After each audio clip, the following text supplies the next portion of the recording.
Bienvenidos a un nuevo vídeo, mi nombre es Albu y esto es La Señorita Amapola.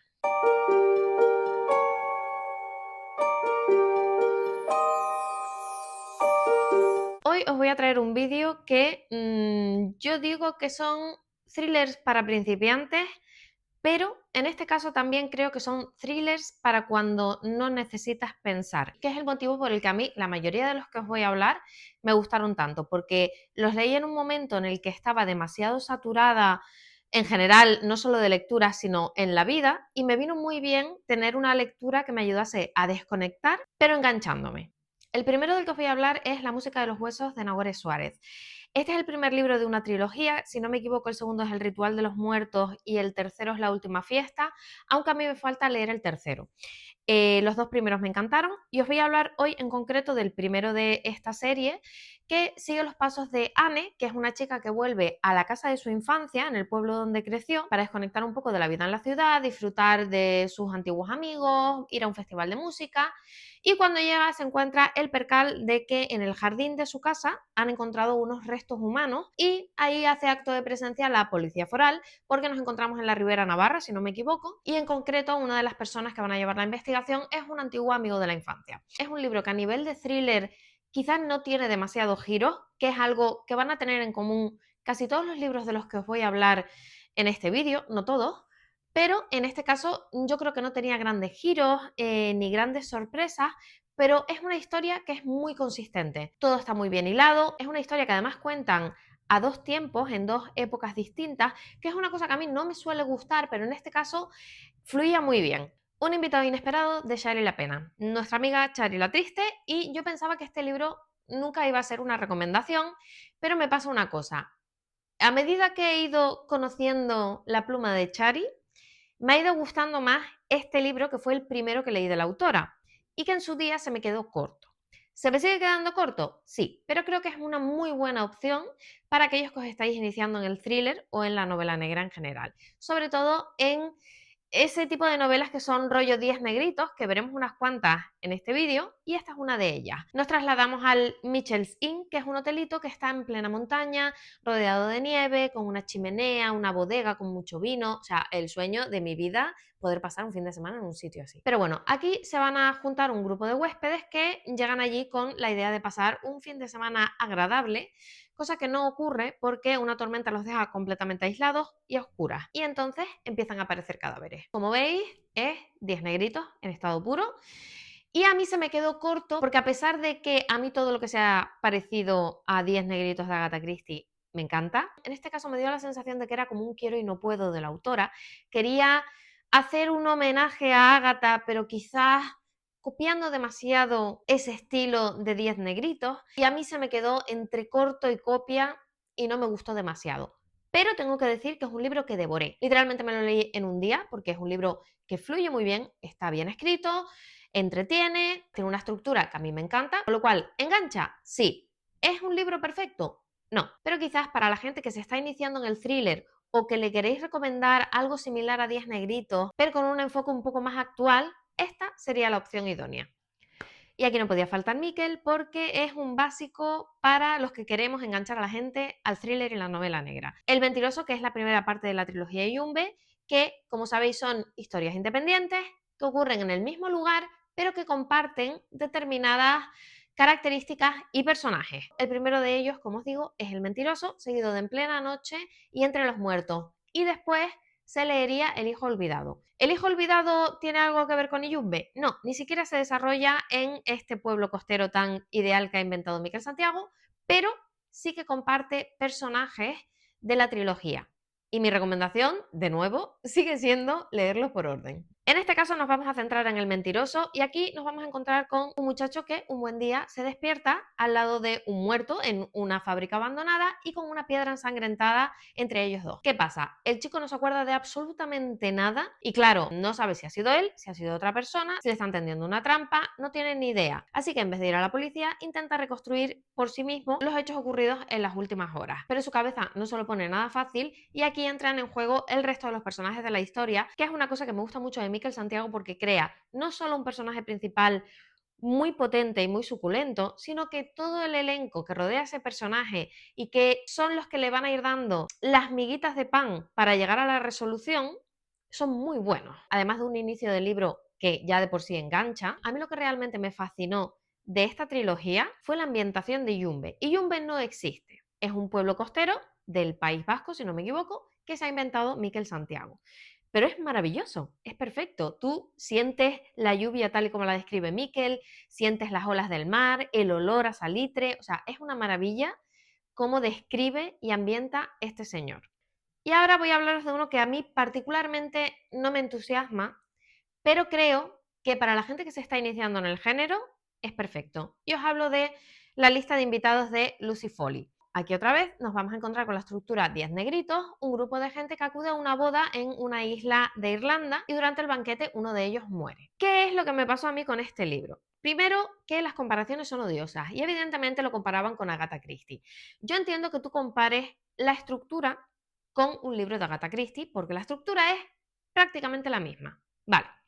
Pero no lo compares con Agatha Christie, porque yo lo siento mucho por Lucy Foley, no me parece que sea una autora que escriba mal, pero no le llega ni a la suela del zapato a Agatha Christie. Y el segundo fallo que veo es que la historia está contada desde la perspectiva de muchísimos personajes. Casi todos los invitados a la boda, los novios, la organizadora de bodas, no hay una introducción en la que te presenten a todos los personajes y tú puedas distinguirlos. Aún así, tengo que reconocer que la ambientación está bastante bien. La historia tiene tirón y quizás si la narración no fuese desde tantos puntos de vista, sería un poco más fluida. Pero como os digo, tiene varias ventajas. La ambientación, la estructura de 10 negritos y que es un libro súper corto. Así que os voy a hacer la misma recomendación que os hice con Shari la Pena. Si queréis recomendar algo parecido a 10 negritos, pero un poco más moderno, esta es una buena opción. Y ahora vamos con un autor que a mí me encanta, pero todavía se me resisten las 5 estrellas de sus libros y que de hecho va a sacar nuevo libro que os hablaré de él al final. Y os estoy hablando de Santiago Vera. En concreto os voy a recomendar La vida secreta de Sarah Brooks, que es su primer libro. Aquí nos vamos a encontrar en el apacible pueblo de Stonehaven, donde nunca pasa absolutamente nada, hasta que aparece colgada de un árbol boca abajo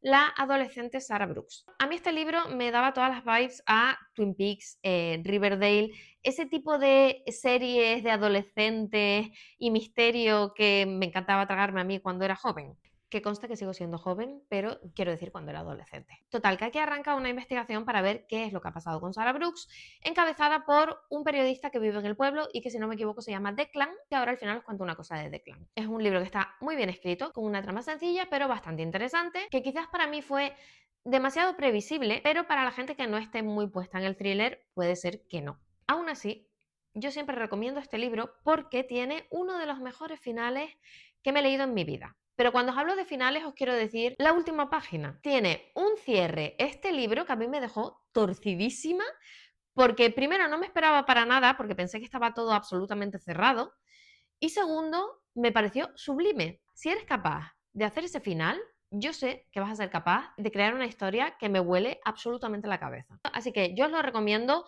tanto para que se lo recomendéis a gente que se está iniciando en el thriller como para hacer una primera toma de contacto con el autor, porque luego yo me leí su segundo libro, que es La última muerte en Woodrow Hill, que está muy bien, pero en este caso a mí me falló el final, porque me pareció que era poco tramposillo. Y lo que os iba a comentar sobre Declan, que es uno de los protagonistas de Sarah Brooks, es que vuelve en el libro que va a sacar el autor, o que ya ha sacado si no me equivoco, que se titula ¿Quién recuerda a Teresa Baker? Siguiente libro, Asesinato en Fleet House, de Lucinda Riley. Todos conocemos a Lucinda por su famosa serie de las 7 hermanas.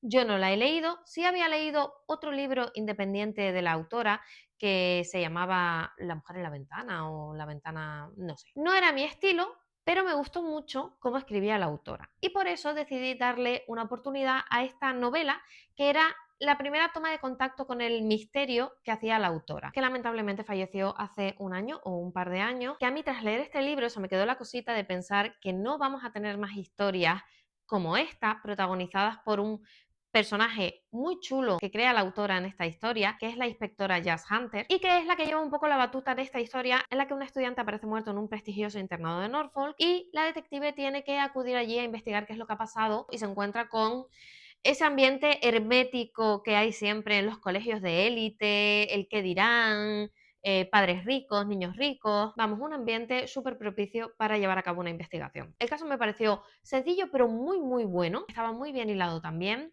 Y el personaje de Jazz es muy potente. Aunque al principio no me caía muy allá, me fue enganchando porque es un personaje que evoluciona muy bien a lo largo de la historia. Así que si conocéis a gente que le ha gustado la pluma de Lucinda Riley fuera del thriller o el misterio, creo que esta es una muy buena opción para regalarles, porque es otro registro de la autora que yo pensaba que no iba a manejar muy bien, pero oye, yo me quito el sombrero. El siguiente no es uno, son 3 libros y es la trilogía Marco Duarte. Aquí nos vamos a encontrar con un equipo policial que tiene que investigar una serie de asesinatos que aparentemente están basados en un juego de mesa. Es una premisa súper interesante que a mí me atrajo muchísimo. No voy a profundizar en de qué van el segundo y el tercer libro porque están relacionados, entonces es necesario que os leáis el primero para entender los otros dos y creo que merece muchísimo la pena. El siguiente es Todos los veranos terminan, de Beñat Miranda. Creo que cuando leí este libro me pareció ver que Beñat Miranda era un gamer o algo de ese estilo.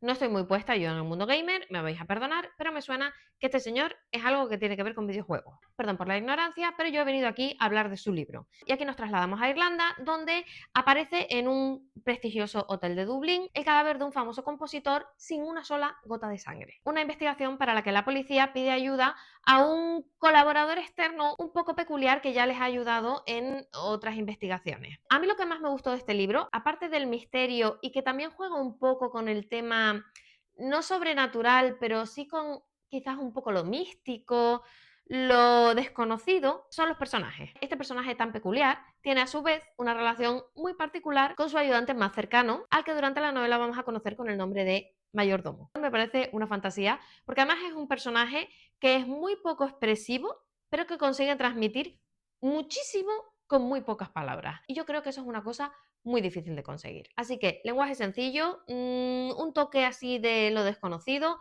personajes muy chulos con unas relaciones muy entrañables y es un libro súper cortito y muy fluido. Así que os lo recomiendo. Y ahora os voy a hablar del último caso de William Parker, de Alexandre Escribá. Es un libro que a mí quizás se me quedó muy corto, pero creo que el autor tiene muchísimo que ofrecernos porque escribe de una forma muy fluida y creo que nos va a traer futuras historias que van a estar muy bien. Aquí nos encontramos en San Francisco, creo que es un día cercano a Navidad y en plena calle aparece la cabeza decapitada de una muchacha. Y cuando llegan a su apartamento encuentran el resto del cuerpo en una posición, creo que era como arrodillada, con las manos encadenadas a la pared, una cosa así un poco extraña. Y la policía pide ayuda a un experto en asesinos en serie, que es nuestro amigo William Parker, que está retirado del servicio por una pequeña mala experiencia que tuvo en el pasado. Si a vosotros os gustaron libros tipo El cuarto mono o ese estilo, pero os parece demasiado para recomendárselo a una persona que no ha leído novela negra, creo que esto es una buena opción.